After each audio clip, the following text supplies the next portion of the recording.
नमस्कार दोस्तों, आप सभी लोगों का स्टडी IQ अकेडमी में स्वागत है। आप लोगों के लिए दोस्तों बहुत ही महत्वपूर्ण क्लास लेके आया हूं। दोस्तों राजस्थान जीके के महत्वपूर्ण 50 क्वेश्चन हम करने वाले हैं, यानी कि पूरा का पूरा मॉडल पेपर होगा। और आज हमारी ये क्लास होगी 45वें नंबर की।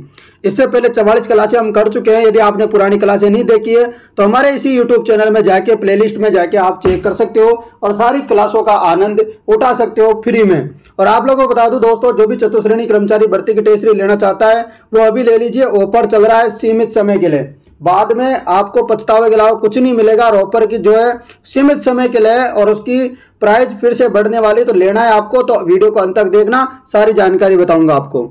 चलिए दोस्तों, पहले जो है प्रश्न कर लेते हैं अपन, फिर देखेंगे और बहुत सारी जानकारियां। प्रश्न है यहाँ पर, मेवाती बोली राजस्थान के क्षेत्रों में बोली जाती है। बताओ, मेवाती बोली राजस्थान के क्षेत्रों में बोली जाती है तो कौन से क्षेत्र में बोली जाती है, बताओ फटाफट। मेवाती बोली राजस्थान के क्षेत्रों में बोली जाती है जहां पर मेवात रहेंगे, ठीक है ना। तो दोस्तों मेवात कहां पर रहते हैं, आपको याद रखना है कि अलवर और भरतपुर में रहते हैं। तो आपको याद हो जाएगा कि मेवात अलवर और भरतपुर में। यदि आपसे पूछ ले वागड़ी बोली कहां पर बोली जाती है तो आपको याद रखना है डूंगरपुर बांसवाड़ा। यदि आपसे पूछ ले गोडवाड़ी बोली कहां बोलते हैं तो पाली, नागौर और जालोर में बात करें तो। देलवाड़ी बोली की बात करें तो सिरोही के आसपास या सिरोही में बोली जाती है। दूसरी बात करें हाडोती कहाँ बोली जाती है तो कोटा, बूंदी, बारा, झालावाड़ में। ढूंढाड़ी बात करें तो जयपुर और उसके आसपास के क्षेत्रों में, ठीक है। मारवाड़ी आपको पता है जोधपुर और उसके आसपास के क्षेत्रों में। और मेवाड़ी बात करें तो मेवाड़ी की आपको पता है जोधपुर, उदयपुर के आसपास के क्षेत्रों में। तो ऐसे आप लोग लगभग या क्या है याद रख सकते हो। चलो दोस्तों, अगला प्रश्न है, पिछवाई चित्रांकन की विषय वस्तु क्या है। जो पिछवाई चित्रांकन है दोस्तों नाथ द्वारा राज संबंध का, वहां पर आपको बताना है कि वहां पर जो है विषय वस्तु क्या है। तो आपको याद रखना है कि रास लीला, यानी कि यहाँ पर दोस्तों श्री कृष्ण के, भगवान कृष्ण के दोस्तों यहाँ पर आपको चित्र देखने को मिलते हैं। और यहाँ पर दोस्तों नाथ द्वारा में वल्लभ संप्रदाय का भी अधिक प्रभाव देखने को मिलता है। अगला और शानदार क्वेश्चन, ब्लू पोट्री कला का संबंध किस जिले से है। बताना है आपको ब्लू पोट्री कला का संबंध किस जिले से है। तो ब्लू पोट्री कला का संबंध किससे है तो ये आपको याद रखना है जयपुर से संबंधित है ब्लू पोट्री का, रख लोगे याद। इसी प्रकार कुछ और आपको कलाओं की बात करें तो आपसे पूछे थेवा कला कहाँ की है तो प्रतापगढ़ की। आपसे ब्लैक पोट्री पूछे तो कोटा की। परंतु जब कोटा ऑप्शन में नहीं हो और उसके आसपास के और कोई जिले नहीं हो और सवाई माधोपुर ऑप्शन में हो तो सवाई माधोपुर आप लगा सकते हो। एक बार ऐसा क्वेश्चन आया था। मलिर प्रिंट बाड़मेर की और मीनाकारी बोलो या फिर ब्लू पोट्री बोलो, जयपुर की प्रसिद्ध है। और आजम प्रिंट कहाँ की है तो आकोला, चित्तौड़गढ़ की प्रसिद्ध है। अगला प्रश्न, नारायणा का जाना माना केंद्र है। नारायणा का जाना माना केंद्र है। तो नारायणा किसका जाना माना केंद्र है आपको पता होगा, दादू पंथ का क्या है केंद्र। दादू पंथ की जो है मुख्य पीठ या केंद्र बोले तो यह है जयपुर में नारायणा में, याद रख लोगे आप। और दादू दयाल जी का जन्म हुआ था अहमदाबाद में। कहां पर, अहमदाबाद में। दादू दयाल जी को दोस्तों राजस्थान के कबीर के नाम से जानते हैं। अगला प्रश्न, निम्न में से कौन सा गढ़ सुदर्शन गढ़ के नाम से भी जाना जाता है। निम्न में से कौन सा गढ़ है जो सुदर्शन गढ़ के नाम से भी जाना जाता है। तो सुदर्शन गढ़ के नाम से भी जाना जाता है नारगढ़। कौन सा जाना जाता है दोस्तों, नारगढ़। दोस्तों जो जयपुर में है ये सुदर्शन गढ़ के नाम से भी जानते हैं। इसका निर्माण दोस्तों किसने करवाया था, नारगढ़ बोलो या आपको दोस्तों सुदर्शनगढ़। इसका निर्माण करवाया था सवाई जय सिंह ने 1734 में, याद रख लोगे। और दोस्तों यहाँ पर एक और खास बात है, सवाई माधो सिंह सेकंड थे दोस्तों। जो सवाई माधो सिंह सेकंड थे इन्होंने यहाँ पर अपनी पासवान जो रानियां थी उनके लिए 9 एक जैसे महल भी बनवाए थे। दोस्तों कुछ और दुर्ग है उनके बारे में जान लेते हैं, जैसे जयगढ़ दुर्ग है। तो जयगढ़ दुर्ग दोस्तों चीले का टीले पे है। उसके अलावा तारागढ़ की बात करें तो ये गढ़बीटली यानी कि जो राजस्थान का जिब्राल्टर भी इसको बोलते हैं। मेहरानगढ़ दुर्ग आपको पता है दोस्तों चिड़ियाटूक पहाड़ी पर है, जबकि जयगढ़ दोस्तों चिलका टीला पर है। ठीक है, आप ध्यान से सुनो, जयगढ़ है चिलका टीला और जबकि मेहरानगढ़ है चिड़ियाटूक पहाड़ी पर, दुर्ग पर। पेसरोडगढ़ दुर्ग किस अन्य नाम से जानते हैं? तो राजस्थान का वेल्लोर के नाम से जानते हैं, जिसके लिए कर्नल जेम्स टोड ने कहा था कि मुझे कुछ दिया जाए तो मैं तो इसको मांगूंगा। जोगी महल कहाँ है? आपको आसानी से पता होगा सभी विद्यार्थियों को। जोगी महल दोस्तों सवाई माधोपुर में रणथंभौर में है। यहाँ कुछ और भी महल है, जैसे सुपारी महल, जोगी महल, त्रिनेत्रधारी गणेश जी का मंदिर है, रंग तालाब है, सफरुद्दीन की क्या है? दरगाह है। तो ये इतनी सारी यहाँ पर मंदिर और जो भी है।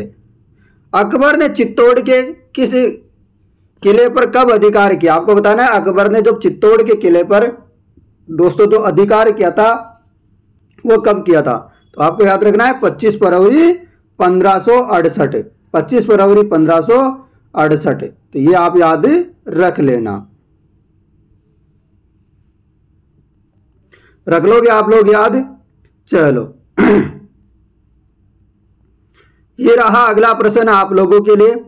पृथ्वीराज चौहान तृतीय के पिता कौन थे?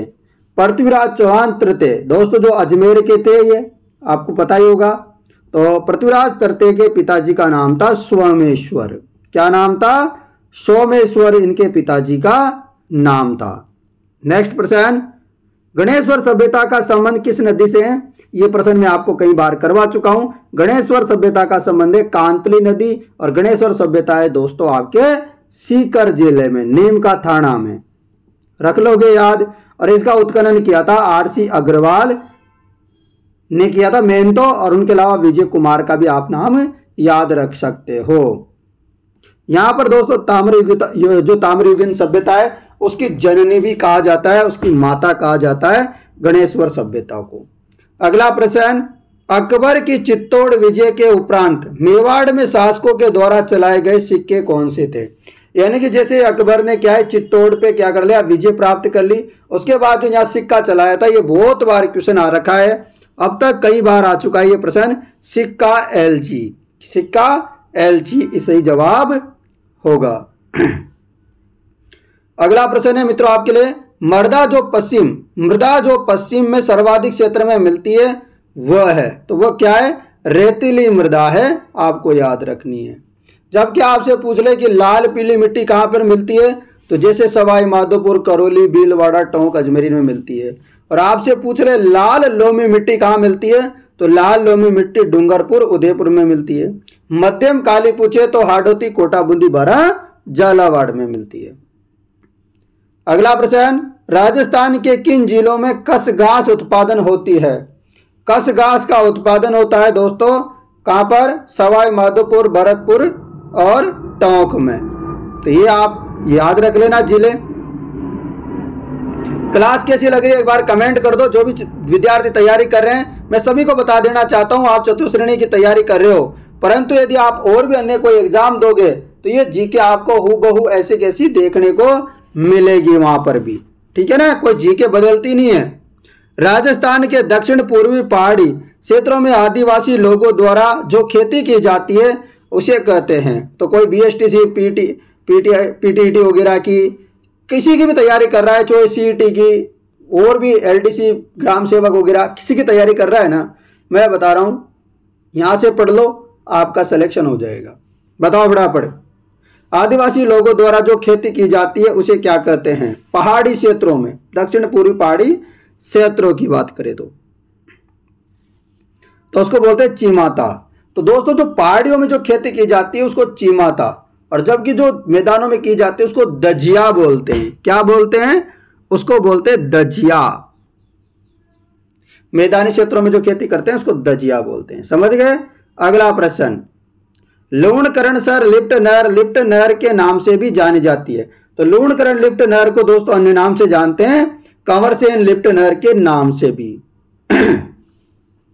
सॉरी दोस्तों, चलिए दोस्तों उसके अलावा कुछ और जान लेते हैं। जैसे सहवा लिफ्ट नहर है, सहवा लिफ्ट नहर, इसको जो है किस नाम से जानते हैं? चौधरी कुंभारा। यदि आपसे पूछ ले गजनेर लिफ्ट नहर, तो इसको जानते हैं पन्नालाल भारूपाल लिफ्ट नहर के नाम से। यदि आपसे पूछ रहे वागड़सर लिफ्ट नहर, इसको वीर तेजाजी लिफ्ट के नाम से जानते हैं। यदि आपसे पूछ रहे कोलायत लिफ्ट नहर, तो इसको जानते हैं करणी सिंह लिफ्ट नहर के नाम से। पूछिए आपसे फलोदी लिफ्ट नहर, तो जाम्बोजी लिफ्ट नहर के नाम से जाना करते हैं।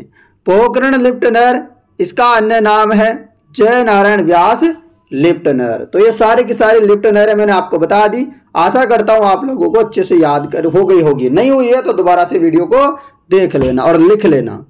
निम्नलिखित में से कौन सा स्थान राष्ट्रीय राजमार्ग संख्या 15 द्वारा जुड़ा नहीं है? तो राष्ट्रीय राजमार्ग 15 द्वारा नहीं जुड़ा हुआ है जयपुर। जयपुर नहीं जुड़ा हुआ है। बीकानेर, बाड़मेर, जैसलमेर और जोधपुर ये सब जुड़े हुए हैं, जालोर भी, ठीक है ना। NH 15 पे जुड़े हुए हैं गंगानगर, बीकानेर, जैसलमेर, बाड़मेर, जोधपुर, जालोर वगैरह, ठीक है।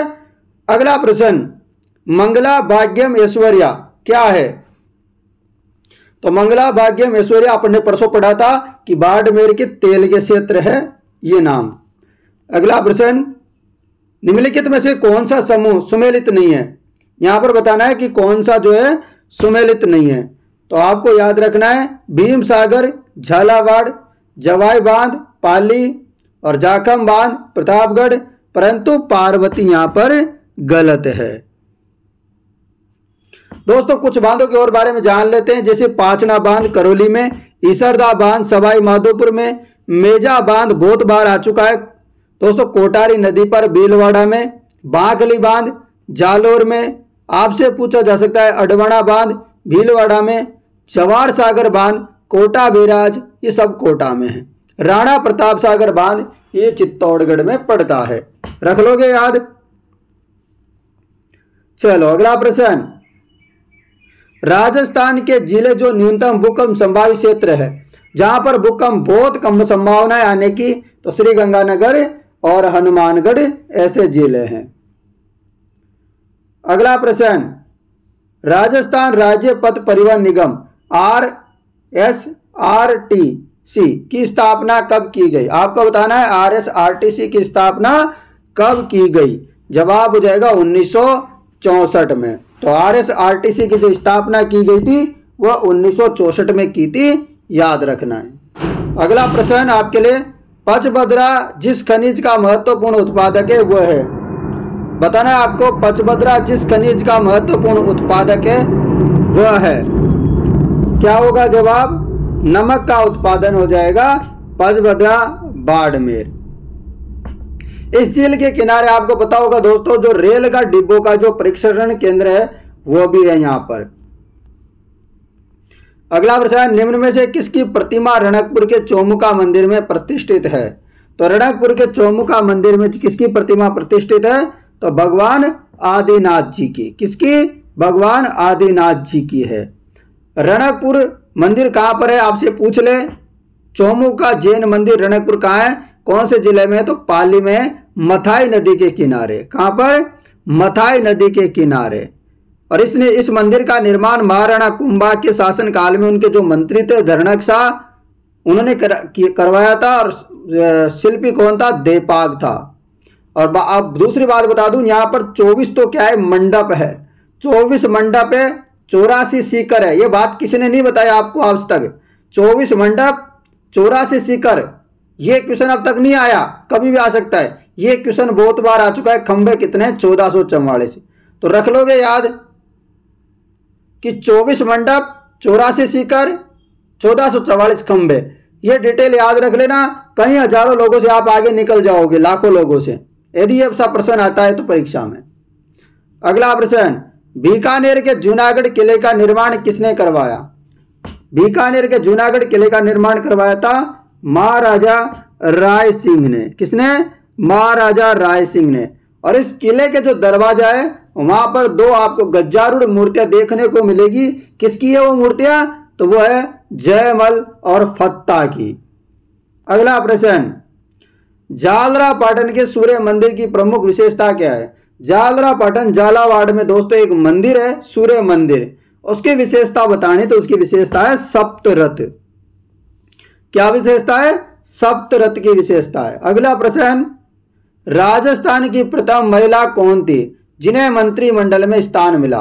यानी कि जो मंत्रिमंडल था उसमें प्रथम स्थान मिला, वो आपको बताना है कमला बेनीवाल। दोस्तों ये राज्यपाल भी बनी थी और इनका जो है निधन हो गया है पिछले साल, आपको पता होगा। तो दोस्तों ये क्वेश्चन भी कास हो जाता है, ये क्वेश्चन भी क्या हो जाता है, कास हो जाता है अपने लिए। तो आप इसका बारे में भी थोड़ा ध्यान रख लो। चलिए अगले प्रश्न की तरफ बढ़ते हैं। ये रहा अगला प्रश्न, राजस्थान विधानसभा की प्रथम महिला अध्यक्ष कौन थी? बताओ फटाफट। जवाब हो जाएगा राजस्थान विधानसभा की प्रथम महिला अध्यक्ष थी सुमित्रा सिंह। कौन थी? सुमित्रा सिंह। अगला प्रश्न, मत्स्य संघ का प्रधानमंत्री किसे बनाया गया? तो आपको पता होगा दोस्तों, मत्स्य संघ के बारे में आपको कई बार जो है मैं जानकारी बता चुका हूं कि यहाँ के प्रधानमंत्री कौन थे, राज प्रमुख कौन थे, मत्स्य संघ नाम किसने रखा था, सब बता चुका हूं। पता है आपको? चलो बताओ फटाफट। तो सबका जवाब है मत्स्य संघ के जो प्रधानमंत्री है वो शोभाराम कुमावत जी को बनाया गया था। ये अलवर के रहने वाले थे। जबकि राज प्रमुख बनाया गया था, किसको गया था?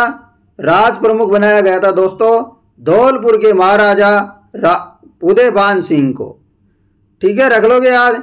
और दोस्तों इसका उद्घाटन हुआ था 18 मार्च 1948 को। राजधानी बनाया था अलवर को। और यह मत्स्य संघ नाम किसके कहने पे रखा? मुंशी देवी जी के कहने पे रखा। रख लोगे याद? चलो बहुत बढ़िया। अगला प्रश्न, राजस्थान केसरी समाचार पत्र का प्रकाशन किसने आरंभ किया? राजस्थान केसरी समाचार पत्र का प्रकाशन किसने आरंभ किया?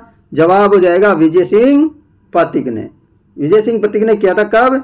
1920 में वर्धा से प्रकाशन किया था राजस्थान केसरी का। अगला प्रश्न आपके लिए, 1817-18 के दौरान निम्नलिखित में से कौन सी रियासत प्रथम थी जिसने अंग्रेजों के साथ क्या की थी?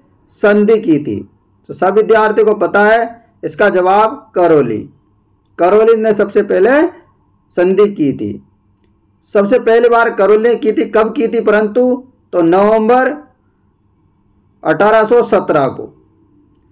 दूसरा बार किया था करौली कोटा ने। दूसरे नंबर पे किसने किया था? कोटा ने, दिसंबर 1817 में।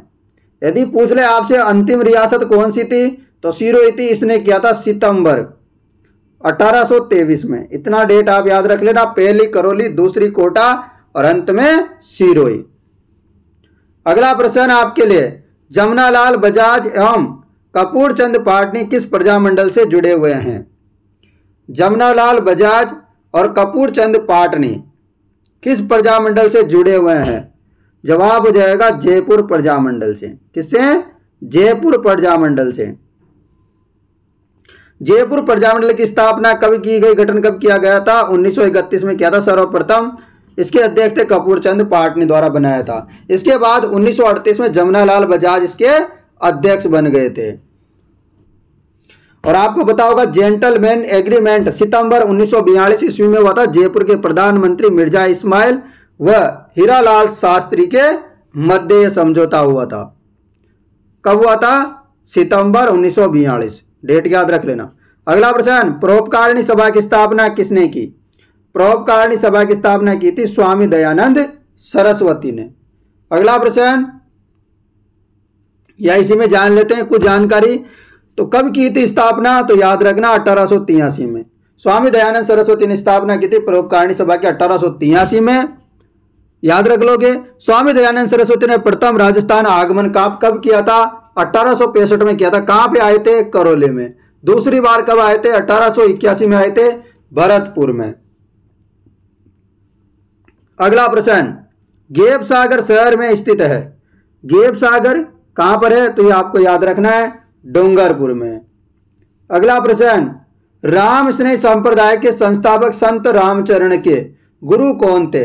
राम स्नेही संप्रदाय के संस्थापक संत रामचरण के गुरु कौन थे? बताइए। जवाब हो जाएगा कृपाराम। क्या हो जाएगा जवाब? कृपाराम हो जाएगा।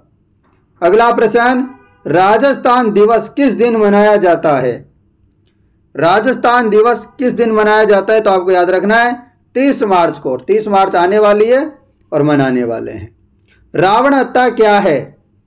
एक प्रकार का क्या है दोस्तों? वाद्य यंत्र है। क्या है रावण हत्या? वाद्य यंत्र है दोस्तों। किस प्रकार का है? तत्वाद्य यंत्र है, तार वाला वाद्य यंत्र है रावण हत्या। तत्वाद्य यंत्र के और भी उदाहरण मैं बता देता हूं, जैसे जंतर हो गया, एक तारा हो गया, रावण हत्या, सारंगी, भपंग, सुरिंदा, कामेचा, रवाब, रवाज, दुकाका, सुरमंडल, चौतारा, तंदूरा, दोतारा। अब सूर्यमंडल को सोच के आप सुशिर वाद्य यंत्र मत कर देना, एग्जाम में आ जाए तो। सूर्यमंडल मतलब तत्वाद्य यंत्र, ये नोट कर लेना क्योंकि बहुत बार एक क्वेश्चन आ रखा है। अगला प्रश्न, नेवरी आभूषण शरीर के किस अंग पर पहना जाता है? नेवरी आभूषण को पहनते हैं टखने में। सारे के सारे क्वेश्चन इंपॉर्टेंट है, क्लास को आप शेयर जरूर करता रहा करो। अगला प्रश्न, वह जिलायुग्म जहां सागवान के वन पाए जाते हैं। वह जिलायुग्म जहां सागवान के वन पाए जाते हैं वह है उदयपुर और डूंगरपुर। अगला प्रश्न, राजस्थान में सोम कागदर सिंचाई परियोजना कहाँ स्थित है? राजस्थान में सोम कागदर सिंचाई परियोजना कहाँ है? सोम कागदर सिंचाई परियोजना में बहुत बार बता चुका हूं, उदयपुर में है कि नहीं? करवा दिया मैं बहुत बार आपको, बहुत बढ़िया। आपको मैंने ये भी करवाया था, सावन भादो कहाँ है? कोटा में। सोम कमला अंबा कहाँ है? डूंगरपुर में, करवा चुका हूं। चलो अगले प्रश्न में, निम्न में से किस स्थान को राजस्थान का वर्कयोस कहा जाता है? जवाब हो जाएगा माउंट आबू को। अगला प्रश्न, पानी के पक्षियों के लिए कौन सा राष्ट्रीय उद्यान अंतरराष्ट्रीय स्तर पर प्रसिद्ध है? पानी के पक्षियों के लिए कौन सा राष्ट्रीय उद्यान अंतरराष्ट्रीय स्तर पर प्रसिद्ध है? जवाब हो जाएगा भरतपुर। भरतपुर में एक अभ्यारण्य दोस्तों बंद बारेटा, इसकी बात कर रहा हूं। अगला प्रश्न आपके लिए, जामर कोटड़ा प्रसिद्ध है। जामर कोटड़ा प्रसिद्ध है, तो यह प्रसिद्ध है जामर कोटड़ा रॉक फॉस्फेट के लिए। किसके लिए? Rock phosphate. रॉक फॉस्फेट और भी जगह मिलता है, आपको पता होगा। सर्वाधिक इसके भंडार वैसे तो उदयपुर में, परंतु ये कहां कहां पर खनन होता है? जामर कोटड़ा में तो होता ही है, उसके अलावा डाकन कोटड़ा और नीमच माता और बेलागढ़ में भी होता है। अगला प्रश्न, उत्तर पश्चिम रेलवे, यानी कि आपको बताना है उत्तर पश्चिम रेलवे का मुख्यालय कहां पे है? जवाब हो जाएगा जयपुर में। अगला प्रश्न, निम्नलिखित में से कौन से खारे पानी की झील नहीं है? खारे पानी की झील कौन सी नहीं है बताओ, फटाफट बताओ। खारे पानी की झील नहीं है आना सागर। आना सागर झील खारे पानी की नहीं, जबकि लूणकरण, फलोदी, डिडवाना ये खारे पानी की झीलें हैं। अगला प्रश्न आपके लिए दोस्तों, जाखम बहुउद्देशीय परियोजना राजस्थान के कौन से जिले में स्थित है? बताओ, जाखम बहुउद्देशीय परियोजना राजस्थान के कौन से जिले में स्थित है? जवाब हो जाएगा प्रतापगढ़ जिले में स्थित है। जाखम बहुउद्देशीय परियोजना राजस्थान के कौन से जिले में स्थित है दोस्तों? प्रतापगढ़ में स्थित है। बांकड़ा नांगल परियोजना कहां पर है? तो ये है दोस्तों राजस्थान, पंजाब, हरियाणा, तीनों की संयुक्त परियोजना है। गुड़गांव नहर परियोजना ये राजस्थान और हरियाणा की है, जबकि नर्मदा नहर परियोजना पूछे तो 4 राज्यों की है, राजस्थान, गुजरात, मध्य प्रदेश और महाराष्ट्र की। अगला प्रश्न, किस प्रकार का ऊर्जा संसाधन पर्यावरण को प्रदूषित नहीं करता? तो आपको आसानी से पता लग गया होगा कि कौन सा परमाणु ऊर्जा है जो यहां पर दोस्तों क्या है, प्रदूषण नहीं करता है। तो सीधा सा है, सही जवाब हो जाएगा सूर्य वाली ऊर्जा। अगला प्रश्न, राजस्थान के जोधपुर, जैसलमेर, बाड़मेर और नागौर जिलों के में मुख्य रूप से कौन सी मृदा पाई जाती है? जवाब हो जाएगा मरुस्थलीय मृदा पाई जाती है। राजस्थान की एकमात्र बारहमासी नदी कौन सी है? तो आपको पता है चंबल नदी है। राजस्थान के निम्न से किस जिले के अंतर्राष्ट्रीय एवं अंतर्राष्ट्रीय सीमा है? यानी कि अंतर्राष्ट्रीय सीमा भी, अंतर्राज्य यानी कि राज्य के साथ भी सीमा मिलती है और देश के साथ भी मिलती है, आप सबको पता है। ऐसा जिला है बाड़मेर, इसकी गुजरात के साथ भी सीमा है और पाकिस्तान के साथ भी सीमा साझा करता है। अगला प्रश्न, कौन सा भौतिक प्रदेश राजस्थान की जीवन रेखा कहा जाता है? कौन सा प्रदेश है जो राजस्थान की जीवन रेखा कहते हैं? अरावली की पहाड़ियां। अगला प्रश्न, निम्नलिखित में से युग्मों में से कौन सा सही सुमेलित नहीं है? इधर नदी दे रखा है, इधर उद्गम स्थल दे रखा है। तो जवाब हो जाएगा दोस्तों कांतली। ये तारागढ़ की पहाड़ियां तो नहीं है, याद रखना। कांकनी, सॉरी, तारागढ़ की पहाड़ियां नहीं है। तो कांकनी नदी कहां से निकलती है? तो जैसलमेर से कोटड़ी की गांव से निकलती है। जबकि बनास खमनोर की पहाड़ियों से, बाणगंगा बेराड से, कांतली खंडेला से। ये और तो सब सही है, परंतु ऑप्शन नंबर डी गलत था। दोस्तों आप टेस्ट सीरीज के बारे में जान लेते हैं और आपको मेरे मोबाइल नंबर भी बता देता हूं। चलिए दोस्तों, मेरे मोबाइल नंबर लिखिए 80 58 59 87 08। आप दोस्तों किसी को कोई भी जरूरत हो तो व्हाट्सएप मैसेज या व्हाट्सएप कॉल कर सकते हो इस नंबरों पर। दोस्तों जिनको भी 4th क्लास यानी कि चतुर्थ श्रेणी कर्मचारी की टेस्ट सीरीज लेनी है, 200 टेस्ट पेपर है दोस्तों। अभी प्राइज है 149 रुपये टेस्ट सीरीज की। टेस्ट सीरीज लेने के लिए ऐप का लिंक डिस्क्रिप्शन में। ऐप को डाउनलोड करना दोस्तों, स्टडी IQ अकेडमी के नाम से ऐप है, उसको डाउनलोड करना, रजिस्ट्रेशन करना और वहां पर दोस्तों टेस्ट सीरीज वाला ऑप्शन दिखेगा, वहां टेस्ट सीरीज ले लेना जा करके और कोड लगाना। वैसे वहां 249 रुपये नजर आएंगे आपको, पर जैसे H851 कोड लगाओगे, अप्लाई करोगे क्लिक, तो अप्लाई करना, वहां पर ये डाल देना, फिर उसको अप्लाई कर देना, कूपन कोड अप्लाई, फिर अप्लाई कर देना। तो यह आपको 149 की पड़ेगी दोस्तों। फिर भी कोई समस्या आती है तो आपसे नंबरों पर संपर्क कर सकते हो। अभी दोस्तों हजारों विद्यार्थी जो है हमारी टेस्ट सीरीज लेकर के भरोसा दिखा रहे हैं, तो आप भी दोस्तों हमारे ऊपर भरोसा दिखा सकते हो। आपका भरोसा डगमगाएगा नहीं, आपका भरोसा हमारे साथ जुड़ा रहेगा। तो दोस्तों आप हमारे ऊपर पूरा जो है विश्वास कर सकते हो टेस्ट सीरीज पर, कि जो है हमारी टेस्ट सीरीज लाजवाब है। अब देखो खुद मैं बढ़ाई कर रहा हूं तो आप लोगों को लग रहा है सर ही बढ़ाई कर रहे हैं, ऐसा नहीं है। आप और से पता कर सकते हो, है ना। अब मैं नहीं बताऊंगा तो बताएगा आपको कौन, है ना। तो आप और भी जिन बच्चों ने ले रखी है टेस्ट सीरीज, देखो जिन्होंने भी टेस्ट सीरीज ले रखी है कमेंट तो कर दिया करो कम से कम, और उसमें जो 5 स्टार है वो भी दे दिया करो। यदि आपको अच्छी लगती है तो आप क्यों ना 5 स्टार वगैरह देते हो, तो दिया करो यार एप्लीकेशन को डाउनलोड करने के बाद, ठीक है। तो सभी विद्यार्थियों से मेरी गुजारिश है कि जिनको भी टेस्ट सीरीज लेनी है, अभी आपके पास अच्छा समय है, फॉर्म भरना शुरू हो गए, आप लोगों ने फॉर्म भी भर दिए होंगे, तो अभी आप टेस्ट सीरीज ले सकते हो। बहुत ही बड़ा ऑफर निकल रहा है। धन्यवाद।